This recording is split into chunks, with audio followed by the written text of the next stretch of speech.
My journey from here to there was lonely. The reason? I was willing to be wrong and admit wrong so that I could grow, so that I could change. You see, growth is a result of bad habits dropped, wrong priorities changed, and new ways of thinking embraced. It happens only when we question ourselves enough to ask serious questions from others. The people who do not grow are unwilling to ask themselves or others hard questions. They are unwilling to leave what they have known and practiced. They are not willing to be wrong so they can discover what is right. Therefore, they cling to right, and their lives turn out wrong. How sad. We get what we're looking for. We filter out everything else in our life. You're going to get what you're looking for even if it doesn't even exist. Even if it's not even there. If you're looking for negatives, if you're looking for setbacks, if you're looking to be looked over, you will find it even though it's not supposed to be there. But if you're looking for victory, for winning, for recruits, for people to change your life, for magic moments, you will find them if you're looking for them. I promise you that's true in life. Your brain, when you condition it, knows exactly what to go for and will find a way to get there. When you decide what's most important to you, your brain goes after it. Surrender of being right enables us to ask questions that others can answer and add value to us. Surrender of being right is the prerequisite to finding right. I believe that with all my heart. Here's what I know. I never want to get to the place where I've got it all figured out. I still want to keep learning, I still want to keep growing, and I still want to be a student. And I still want to be on a learning curve, and I still want to value people, and I still want to walk into their life and say, look, you have something that if I could just ask the right question, you could impart to me that would help me, that would allow me to become a better person myself. Ego is the anesthesia that deadens the pain of stupidity. Pride is the burden of a foolish person. If you're going to do a job, do it right. I've always been told how average I can be. Always been criticized about being average. But I want to tell you something. I stand here before you, before all of these people, not listening to those words, but telling myself every single day to shoot for the stars, to be the best that I can be. Good enough isn't good enough if it can be better, and better isn't good enough if it can be best. Wisdom will come to you in the unlikeliest of sources. A lot of times through failure. When you hit rock bottom, remember this. While you're struggling, rock bottom can also be a great foundation on which to build and on which to grow. I'm not worried that you'll be successful. I'm worried that you won't fail from time to time. The person that gets up off the canvas and keeps growing, that's the person that will continue to grow their influence. How many of you would love a breakthrough? All right. Number one, you got to have a permeating attitude that you're going to win. You got to have a positive outlook. You got to be optimistic.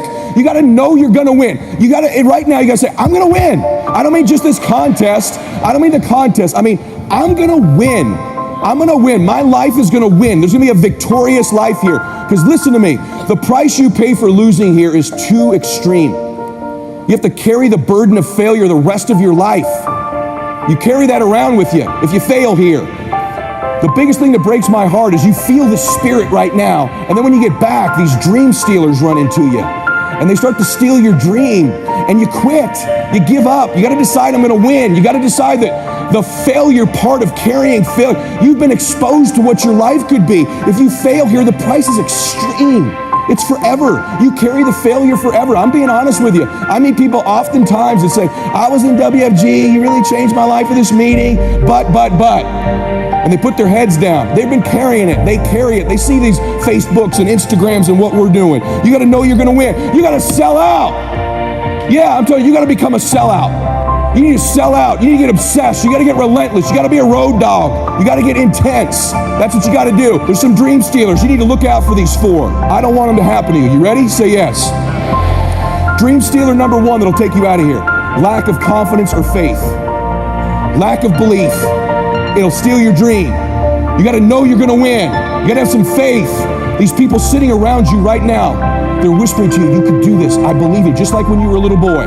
Just like when you were a little girl. They've always believed in you. They've always known you were going to do something special. They always knew you were great.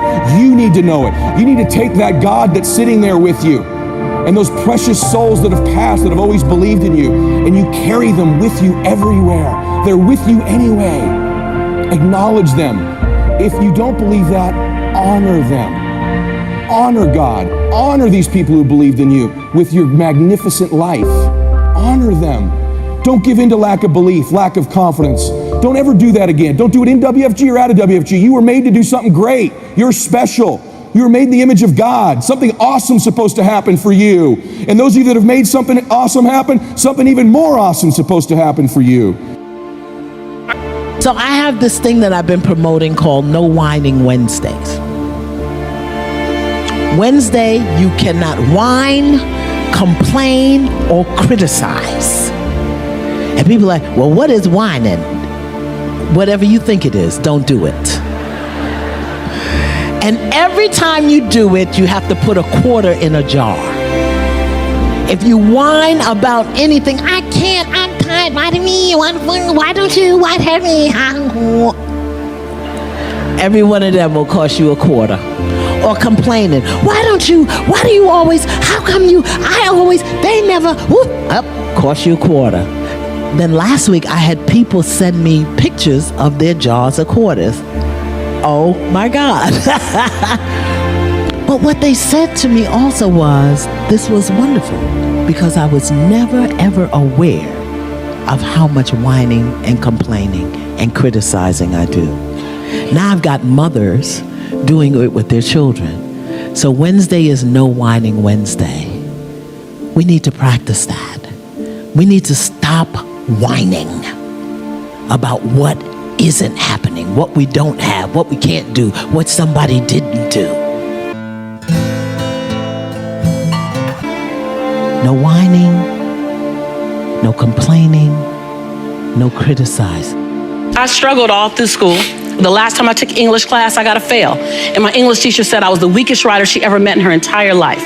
The last time I took a speech class, same year, I got a D- in speech. And my speech teacher said, Lisa, quote unquote, I recommend you never speak in public, that you get a desk job. So that was the beginning of my life. That was my 19-year-old experience. And then I go on and I'm trying to figure it out. I was obedient. I went and got a job in accounting.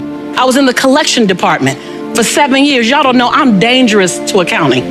I'm just dangerous. And I'm in collections, and you should never put a broke person in collections. Never, because everybody's reasons sound good to me. I know it sounds funny, but it was real.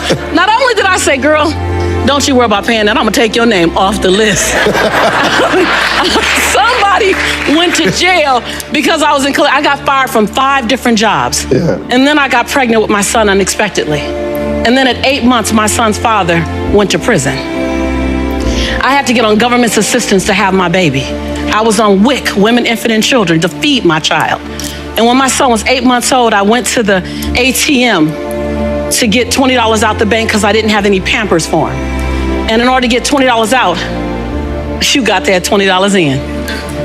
I had $11.42. And I still can't tell the story without getting emotional because it's my story. Mm-hmm. For 2 days, I had to wrap my son in a towel. But something happened, Steve, in those 2 days. I was at rock bottom. I was broke and I was broken. Inglewood, California. My son laying on his back at 8 months. I have a towel over him and I have my hand on his stomach saying, don't you worry, Jaylani. Mommy will never be this broke again. And I made a decision. I was bankrupt in every stinking thinking I had. I was bankrupt in trying to protect my pride. I was bankrupt in trying to be all that in a bag of chips and a bowl of grits falsified. Mm-hmm. I was bankrupt in trying to not ask anyone for help. I was bankrupt in everything that was holding me and keeping me where I was. I've always talked a good game, but I wasn't doing anything with my gift. Mm-hmm. And all that thing about potential, I was tired of having potential. I wanted to have my now. And I looked at that baby at 8 months and I said, I want to transform your life. Because you didn't ask to come into this chaos. Come on. As an African-American male child in South Central Los Angeles, with a single mother whose father's in prison, he had a 66% chance of going to prison himself. Not on my watch. Not on my watch. So if I have to be willing to drastically transform myself so that I can become the woman that I know I can be. Right. And that's what I began to do. I was radical. What did you do, Lisa? What did you do to change your life?